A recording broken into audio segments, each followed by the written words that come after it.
So last week, I know we covered steel frames versus aluminum frames. And while I would love to give these motorcycles a test and see what I can feel different between the two of them, because of the Ohio weather, this week we're going to get into 2-stroke versus 4-stroke on the Braap BreakDown.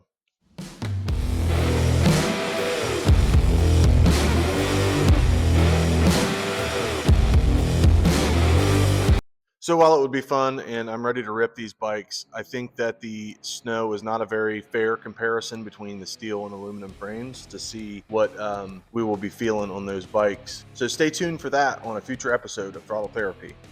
Okay, here's the deal. Most people argue 2-stroke versus 4-stroke like one is better. But honestly, most riders don't even agree on why. So the first thing I think we should talk about here is why this debate never seems to die. Because honestly, everybody learned on one or the other. The internet just tends to turn preferences into facts. And honestly, the same exact thing happened with the whole steel versus aluminum frame debacle.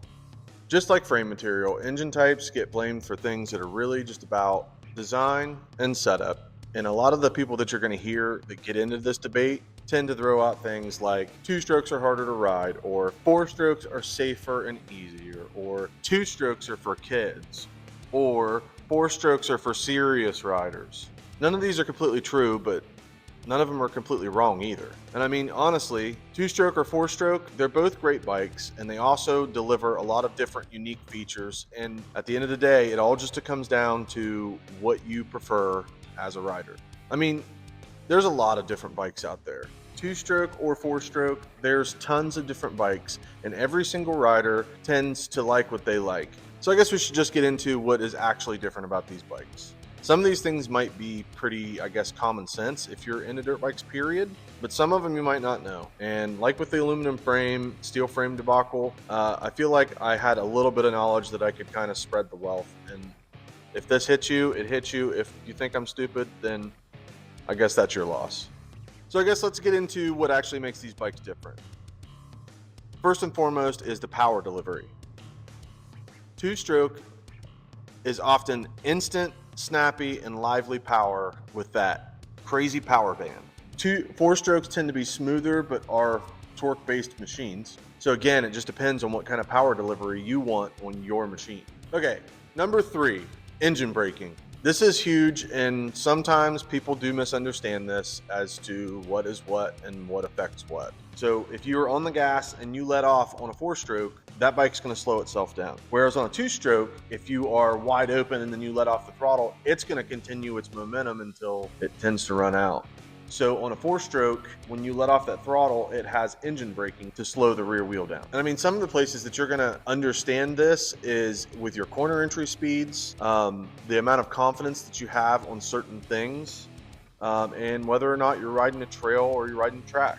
So I guess with all that being said, let's jump over to number 4, which would be weight and feel. This one's pretty short. It's pretty much just 2-strokes tend to be lighter than 4-strokes, and that's because 2-strokes tend to have less parts than 4-strokes. So here's where the real reality check comes in.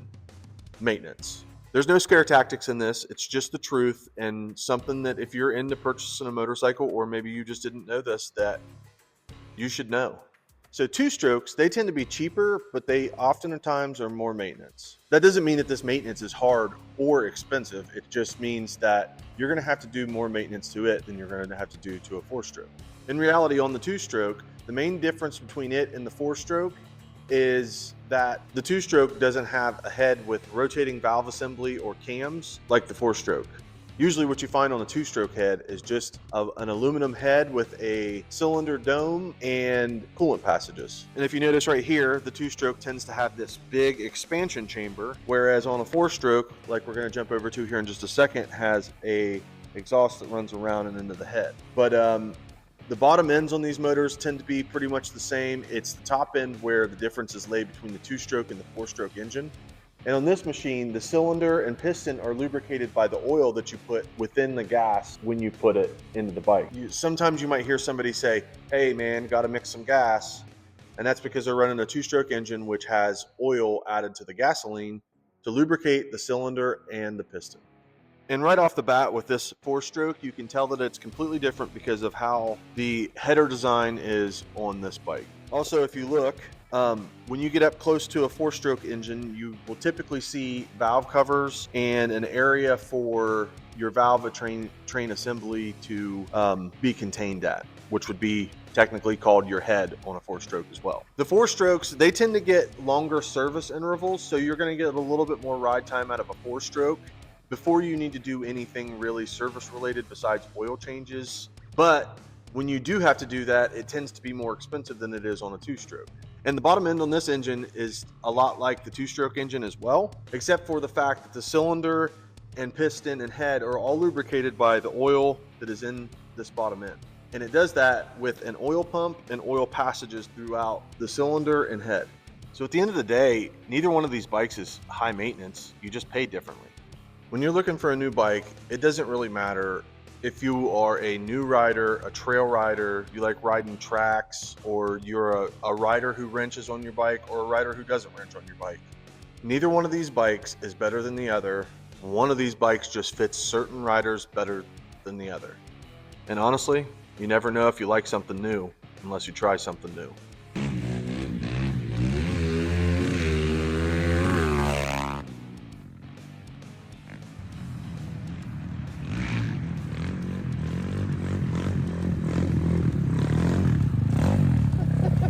So if you guys enjoyed this episode of the Braap Breakdown, make sure you hit that subscribe button so that you can stay tuned for future episodes of Braap Breakdown, Throttle Therapy, Braap Shop, or anything else that Braap Boyz has got going on. Hit the like button because it helps us out more than you could possibly fathom. And if you would like to support us even further so that we can get to the point of maybe doing some giveaways or just making all of the content here a little bit better, head on over to braapboyz.com, pick you up a hat, t-shirt, or a hoodie. I mean, hell, you could even pick up a necklace for your old lady. All right, so with all that being said, I'll catch you guys next Sunday, 6 p.m. Eastern, right here on Braap Boyz YouTube. Later.